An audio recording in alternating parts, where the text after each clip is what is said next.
अभी किसी भी हालत में 31 अगस्त तक अपना काम होना ही होना है। अगर नहीं हुआ तो जो जो राज्य में इलेक्शन होने वाले हैं वो इलेक्शन में अपन अपनी ताकत दिखा देंगे। और अपन इनके पास पैसा जमा करके रखा है और वो जमा पैसे के ब्याज के जो पेंशनर का काम करेगा वही देश पर राज करेगा। जो पेंशनर का काम करेगा वही देश पर राज करेगा। भारत माता की जय। भारत माता की जय। कमांडर साहब आगे बढ़ो, हम हमारे साथ हैं। दोस्तों नमस्कार। एनएसी के 5 सदस्यीय प्रतिनिधिमंडल ने राष्ट्रीय अध्यक्ष कमांडर अशोक राउत जी के निर्देशानुसार दिल्ली में ईपीएस 95 पेंशनर्स ने सांसद श्रीमती हेमा मालिनी जी से विशेष मुलाकात की।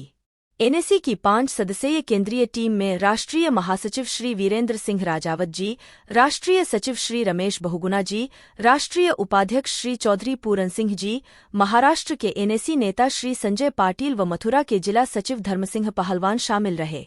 ईपीएस 95 पेंशनर्स की व्यथा, अत्यल्प पेंशन व मेडिकल सुविधा के अभाव में बढ़ती हुई पेंशनर्स की मृत्यु दर, ईपीएफओ की उदासीनता व सरकार द्वारा अभी तक ठोस दिशा निर्देश और निर्णय न लिए जाने के कारण पेंशनर्स में व्याप्त रोष से सांसद महोदया जी को अवगत कराया। सांसद महोदया ने एनएसी प्रतिनिधि मंडल द्वारा सौंपे गए दस्तावेजों को स्वीकार करते हुए कहा कि मैं आप सभी की वेदनाएं समझती हूं व पिछले 4 वर्षों से प्रयत्नशील हूं। यह सत्य है कि अभी तक आप लोगों को न्याय नहीं मिल सका है, लेकिन जो कार्रवाई चल रही है उसकी थोड़ी बहुत जानकारी मुझे भी है। मैं शीघ्र ही पुनः प्रधानमंत्री श्री नरेंद्र मोदी जी व वित्त मंत्री श्रीमती निर्मला सीतारमण जी से मिलकर आप सभी ईपीएस 95 पेंशनर्स को जल्दी से जल्दी न्याय प्रदान करवाऊंगी। आप लोग निराश न हों।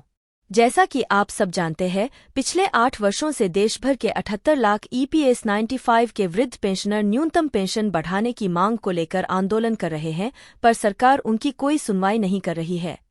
30 से 35 वर्षों तक नियमित पेंशन अंशदान करने के बावजूद उन्हें आज औसतन 1450 मासिक पेंशन मिल रही है, जिसमें एक वृद्ध दंपति का गुजर बसर करना मुश्किल हो रहा है। दूसरी ओर ईपीएफओ पेंशनरों के फंड पर कुंडली मारे बैठा है और पेंशन बढ़ाने की जब मांग उठती है तो फंड की कमी का बहाना बनाकर इनकार कर देता है। राष्ट्रीय अध्यक्ष ने 2 बार प्रधानमंत्री मोदी जी से मुलाकात कर पेंशनरों की दयनीय स्थिति बताई। उनके द्वारा आश्वासन भी दिया गया। वित्त मंत्री, श्रम मंत्री सहित शासन स्तर पर त्रिपक्षीय प्रकाशीय वार्ता होने के उपरांत भी अभी तक इस दिशा में कोई ठोस कार्रवाई न होने से पेंशनरों में निराशा व्याप्त है। प्रतिदिन दोनों सदनों में अनेक सांसदों द्वारा ईपीएस 95 पेंशन बढ़ाने की मांग की जा रही है और इस पर प्रश्न भी पूछे जा रहे हैं, परंतु श्रम मंत्रालय द्वारा गोल गोल जवाब देकर सदन को भ्रमित किया जा रहा है। सभी दलों चाहे पक्ष हो या विपक्ष, उनकी बहुत बड़ी जिम्मेदारी है कि देश के लाखों वृद्ध पेंशनरों की मानवीय आधार पर न्यूनतम पेंशन 7,500 रुपये महीना, महंगाई भत्ता एवं मुफ्त चिकित्सा के साथ ही सुप्रीम कोर्ट के निर्णय अनुसार बिना किसी भेदभाव के पेंशनर्स को उच्च पेंशन का लाभ दिलवाने में सहयोग करें, ताकि वृद्ध जन अपने जीवन के अंतिम पड़ाव में सम्मान सहित और कुछ वर्षों तक जी सके। कमांडर अशोक राउत ने बताया कि राष्ट्रीय संघर्ष समिति महाराष्ट्र सहित उत्तर प्रदेश, हरियाणा में बड़ी ताकत रखती हैं। महाराष्ट्र में 13 लाख निवृत्त परिवारों के साथ 1.5 करोड़ कार्यरत परिवार है। अगर विधानसभा चुनाव के पहले हमारी समस्या का हल नहीं निकला तो हम चुनाव परिणाम पर गंभीर असर डालेंगे। आप सब ने देखा कि ईपीएस 95 राष्ट्रीय संघर्ष समिति की राष्ट्रीय कार्यकारिणी बैठक 29 व 30 जुलाई को दिल्ली में हुई तथा 31 जुलाई व 1 अगस्त को जंतर मंतर पर धरना प्रदर्शन हुआ, जिसमें देश भर के विभिन्न राज्यों से ईपीएस 95 पेंशनर शामिल हुए। अब ऐसे में यदि वर्तमान में पेंशनरों की मांगों को नहीं माना गया तो पेंशनर देश भर में प्रदर्शन करने को मजबूर होंगे। महाराष्ट्र में इलेक्शन होने वाला है। इलेक्शन होने के बारे में अपने को अपना काम अगर 31 अगस्त तक अभी नहीं होता है तो अपने पास जितने मेंबर जमा है अपन सरकार को बिता सकते हैं, सरकार को अपने जीते भी बिता सकते हैं, अपनी ताकत जितनी है। लेकिन हमारे को ग्रहित मत धरो हमारा काम होना जरूरी है।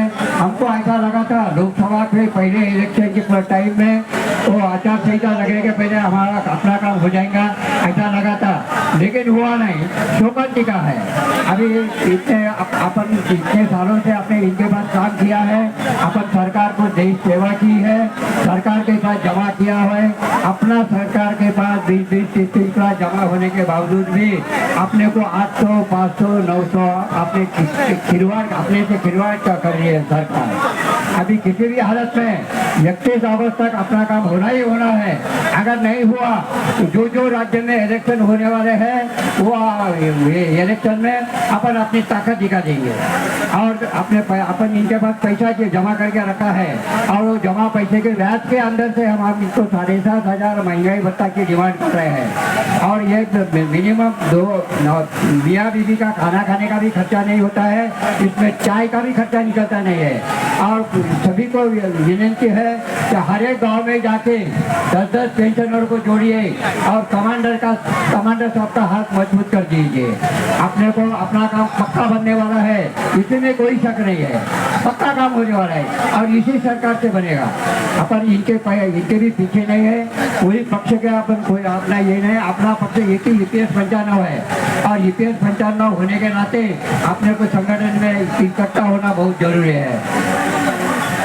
अपना काम जरूर होने वाला है। मैं ये आपके माध्यम से सभी को बता देता हूँ, सरकार को भी मैं बताता हूँ। अभी हमारा आखिरी टाइम है, हमारे लोग 65-70 साल के हैं या 4-5 साल जिएंगे, ज़्यादा होता है, लेकिन हमारा काम होना जरूरी है।